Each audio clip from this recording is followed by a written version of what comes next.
see, it's called the fourth grade syndrome. Studies show that black boys may be the best students in the country up until the fourth grade. So we wanted to find out what your son, a male student, was doing at the beginning of the third grade, then at the end of the seventh grade, and then measure the progress. Let me give you 3 examples.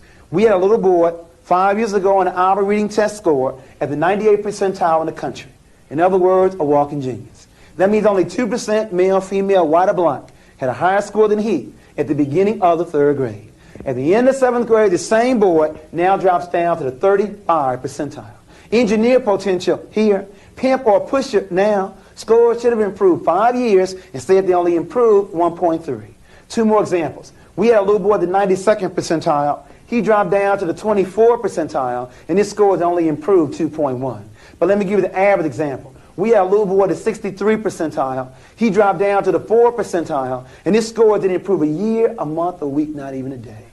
There are 3 critical stages in black boys' development. Infancy to 9, 9 to 13, and 13 to 18. You see, it's easy to see the negative behavior here when he's already dropped out, laid up on some street corner lacking direction. It's more difficult to see it around 9 years of age, when they begin to sit further in the back of the class, when they begin to ask less questions, when their ball becomes more important than their book, when they begin to cheat on their tests. We appeal to you to turn your sons and male students on early. Teach them how to read early. Teach them the beauty of being black and believing in God early.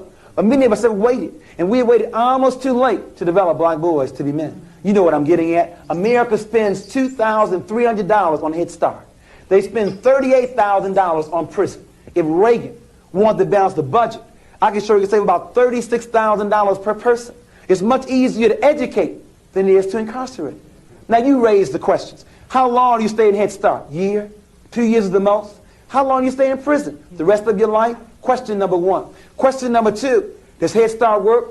A 19-year study documents that Head Start works. But in prison, 85% of the inmates that get released go right back in. But as Jesse Jackson says, we have 2 choices. We can either send me to Penn State or to State Penn. It's your choice.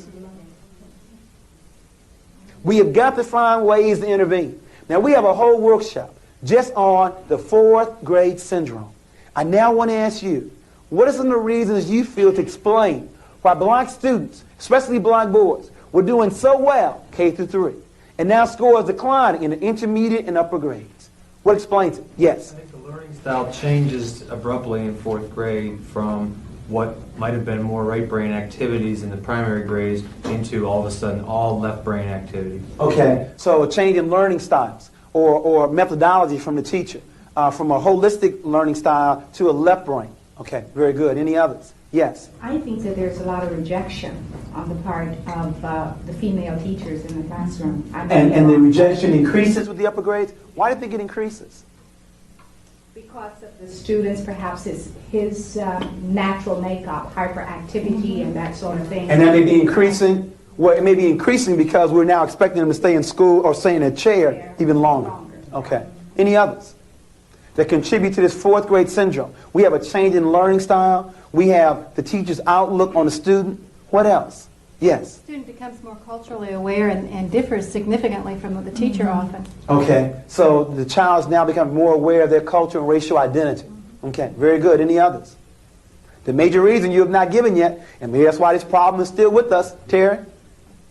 First name is? Richard. I'm sorry, Richard. Well, the peer group starts to form and become stronger about the peer group. And that's unfortunate, Richard, that you said that, because as the age increases, peer pressure is on the increase, while parental involvement is on a decrease. I don't know who told parents when your child gets older, they need less of your time rather than more. When I speak to Head Start parents, 80% of them are there.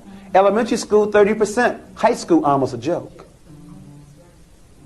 We have to work on that. That's another workshop, too, on parenting all the way through. Not just in those quote-unquote tender years. But the major reason, it's not on the board yet. Still looking for it. Yes. Go in.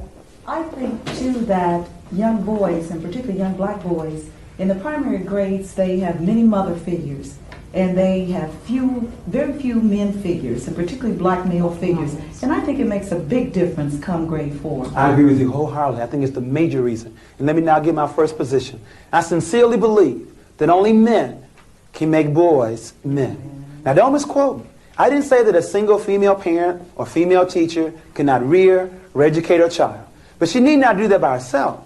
What she calls upon her father, her brother, an uncle, a male neighbor, a nephew, a co-worker. There needs to be some men in our children's lives. I want you to explain to me how a boy is going to grow up to be a man if he's never seen any. In order to be anything, you must see it first. Remember in the earlier workshop, and I'll go through this very quickly, from the University of Michigan, we wanted to find out what the major influence on children. We said 1950 it was home, school, church, peer group, and television. And then we gave you 1980. Home was still number 1. Peer group in the number 2 position. Television 3. School dropped down to number 4. Church last on the list. Let's go back to my statement. My statement said that only men can make boys men.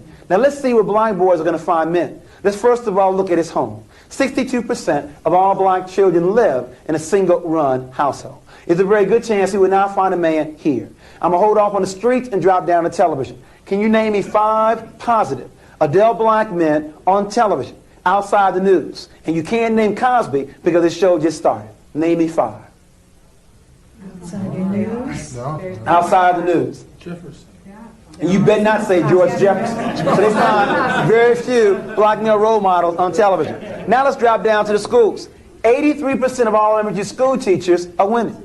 95% of all teacher aides are women. And when do men teach? After the critical 4th grade, or they're in the upper grade, or they're the PE teacher, the janitor, or the principal. Very few before the 4th grade where black boys need them the most. And lastly, the church. Most young people, men, don't go to church. And the reason is we lie to them. First of all, we made Jesus Christ white.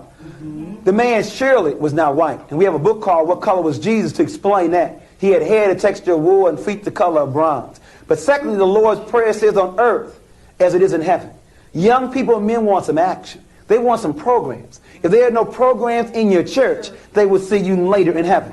As a result of not finding a man at home, few on television, few in school, and not wishing to attend church, the last place is the streets. And that's the problem. The streets do a very poor job making men. They do a better job making pimps, pushers, and a few basketball players. Their hero, Michael Jordan, has said there were 1 million brothers that won his job last year in the NBA. Of this 1 million, only 400,000 will even make it to play high school ball. Of this 400,000, only 4,000 will make it to play college ball. Of this 4,000, only 35 will go to the coveted NBA. Of this 35, only 7 start. And the average life in the NBA is 4 years. You got 1 million brothers looking for 7 full-time jobs that last 4 years.